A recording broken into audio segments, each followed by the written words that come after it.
Hello, my name is Gabby and welcome back to my channel, or if you're new here, then welcome to my channel, and as you can probably tell by the title, today's video is a book haul. So I haven't done one of these in a while on my channel, so I thought I would make this one pretty big, so we're going to keep this intro short. And with that, these are in ABC order, and let's get started. So first we have Clapwing Land by Elizabeth Acevedo. So this book follows one of our main characters. Every summer she goes to the Dominican Republic to visit her father. However, this year when she arrives at the airport, everybody is there crying. Our other main character lives in New York City, and one day while she is at school, she is called to the principal's office where she finds out that her father died in a plane crash. These two main characters are actually sisters, but they don't know that the other one exists. Their father's death and also his secrets make each other aware of the other one, and then they struggle to come to terms with his death while also just trying to figure out what they mean to each other. So if you don't know, this is the same author that wrote The Poet X and also With the Fire on High. Those were two books that I really enjoyed. I gave them both 4.5 out of 5 stars, which is basically a 5-star. So while I was finishing my With the Fire on High review, I was going through Goodreads just making sure I had the title capitalization right. And that's where I found out that she released this book, and I had no idea.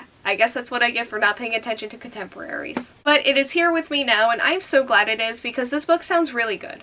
This plot with this author, I think this may have the potential to be one of my favorites just out of all the books I read from her. If you haven't read an Elizabeth Acevedo book yet, I highly recommend it. All of the books I've read from her so far have just been really solid and lovely, and I'm not a contemporary reader, and I think that. So next we have Felix Ever After by Kacen Callender. So this book follows our main character Felix. One day the student starts anonymously sending him transphobic messages. Felix plans to get revenge, but his catfish scheme accidentally ends him up in a quasi-love triangle. It's a story about a transgender teen as he grapples with identity and self-discovery while also falling in love. I have been seeing so many amazing reviews for this book recently, and whenever I see anything getting that high of praise, I know I have to check it out. I'm not usually a fan of love triangles, I still read them all the time, but usually it ends up negatively impacting my reading experience in some way. But this book definitely seems like it has a lot of other important and great things going on, so it definitely still has 5-star potential. I can see it. And because of all of that, the usual nervousness and hesitancy that I usually feel when it comes to love triangles, it's very minimal if it's there at all.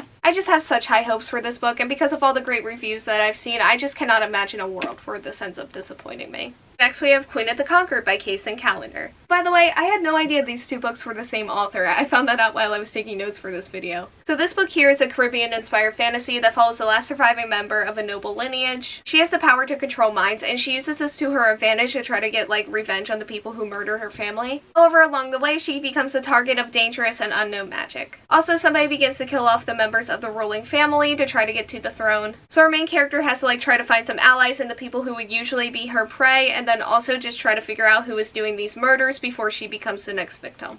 I typically love revenge stories. I usually can find something to have fun with in there somewhere. I also love court politics, so I'm looking forward to seeing the strategy that different characters use. And of course, once again, I find myself talking about a murder mystery on this channel. If you don't know, I do not love mysteries at all. That is not my thing. They definitely tend to bore me, but hopefully I can find something else to latch onto in this book. And maybe if that happens, then I won't have to focus on the murder mystery aspect of things so much. I don't know, I've disliked so many murder mysteries in the past, and I'm bound to one at some point, right? I think I'm due for a good one, so hopefully it'll be this one. Next is Sightwitch by Susan Dennard. So this is a novella that takes place in the Witchlands universe, and it follows the character Ryber, and it tells the story through her journal and her sketches. Which I just saw today that there's an illustrator attached to this, so I'm looking forward to seeing those. I still have to finish Blood Witch, well start Blood Witch. But I had a really good time with the first two books in the series, so I figured why not pick up this one too. So next is Suffer Love by Ashley Herring Blake. So this book follows our main character Hadley, who has just found out that her father has been cheating on her mother. No matter how many people try to tell her to let it go and move on, she really doesn't want to, but what she does want is mostly for her father to leave her alone. So this also follows our other main character Sam, who has just moved to a new town after his parents' divorce, and he is just ready to go to college and live a parent-free life. That is until he meets Hadley, and then they develop a special connection with one another. However, he is also keeping a secret that could ruin everything. So recently I read Girl Made of Stars by this author. I actually did a reading vlog of it if you're interested in it. Girl Made of Stars turned out to be just one of my best of the year. It was probably one of the easiest 5 stars I've ever given out. And because one of the things factoring into that rating was the author's writing, I am making a push to read as many books from this author as I possibly can or want to. Which, along the same lines of that statement, shout out to her other book, How to Make a Wish, which I ordered for this video along with this one, but for some reason it hasn't shipped yet. Yeah, that's not here, but this one is, and I'm excited to read this. Once again, I really love this author's writing style, and I think she seems to write character relationships really well. Will every book I read from this author be compared to Girl Made of Stars? Yes. Is that fair? No, not at all, but I don't think I can stop that from happening. So yeah, this book definitely has a lot to live up to, but I think it can do it. So the next book is The City of Brass by S.A. Chakraborty. Oh my god. So this book follows our main character. She doesn't believe in magic, but she does have a power herself. She works as a con artist, and one day she accidentally summons a Djinn warrior during one of her cons, and then she is forced to come to terms with the fact that the magical world is actually real. And also, while we're here, I also ordered Kingdom of Copper and The Empire of Gold, both of its sequels. That's how confident I was that I was going to like this first book.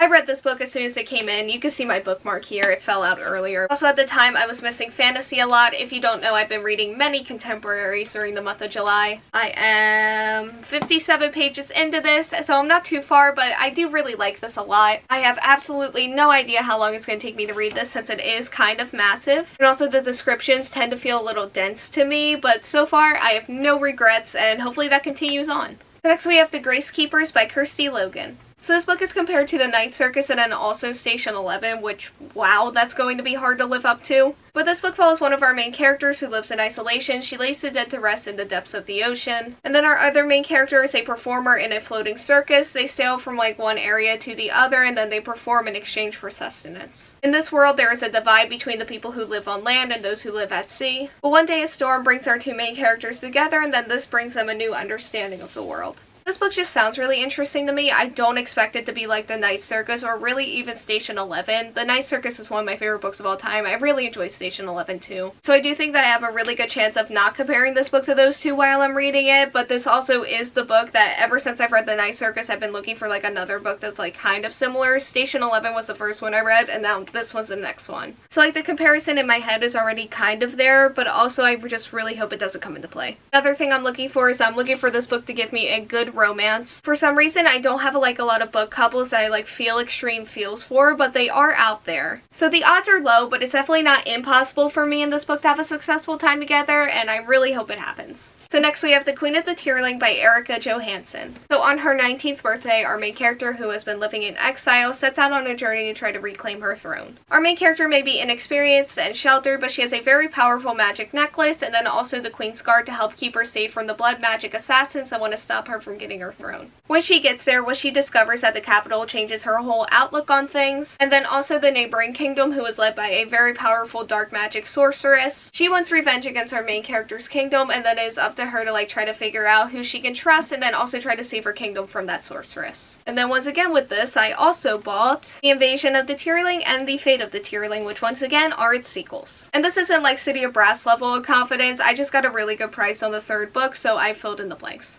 But this is also a series I've always wanted to read. Like I said, I love court politics and also warring kingdoms and anything associated with that. Also, the magic in here just sounds so amazing. When I was doing the synopsis and I kept seeing all the different types of magic that were in here, it just made me so excited. I am a little concerned that I won't like our main character. I just get a weird vibe about it. So if I end up not liking her, hopefully I can find something else to enjoy about this series because I really want to read all three. So next we have The Vanishing Half by Brit Bennet. This book follows two sisters who run away from their hometown at the age of 16. After this, they live separate and different lives. However, despite this, their fates are still intertwined when their daughter's storylines intersect. This isn't the type of book I would normally read. I've read very few adult contemporaries over my time as a reader, but it is something that I do want to read more of, and this one is just getting amazing reviews. Also, according to the book flap, this book also has conversations about race, how the past influences today, and also gender and identity. So overall, this book just seems to have a lot going for it, and I'm really looking forward to giving it a try. And who knows, maybe it'll start an adult contemporary journey for me. I don't think so though, but maybe it will. I think it's more likely that this will start a new author journey for me, but I will definitely take that too. So the next book is 12 Kings of Sharakhai by an author whose name will be up on the screen. So this book follows a city in the middle of a desert that is ruled by 12 ruthless and immortal kings. There is no hope for freedom under her rule until our main character comes along and defies one of their laws. What she discovers during her law-breaking reveals the mysterious backgrounds of the kings and then also how it ties into her own history. This could be what finally breaks the king's power as long as they don't find her first. Speaking of adult genres that I want to read more of, we have an adult fantasy book here. I don't love mass market paperbacks, although I do think they are really adorable. They're just hard for me to read from. This one seems kind of floppy, which I like, but also when I open it, I can feel the spine breaking, which just makes me really sad. Plot-wise here, I'm really interested in seeing our main character fight back against against these kings and just see how like the whole immortal thing turns out. There's an author blurb on the back of this that says like there's like some horror and catacomb stuff in here, which if that's in here, then I'm very excited for that. One of the reasons why I do want to dive into adult fantasy is because I do tend to like my stories like a little darker and a little more graphic. But yeah, I do have a really good feeling about this one, and hopefully it turns out.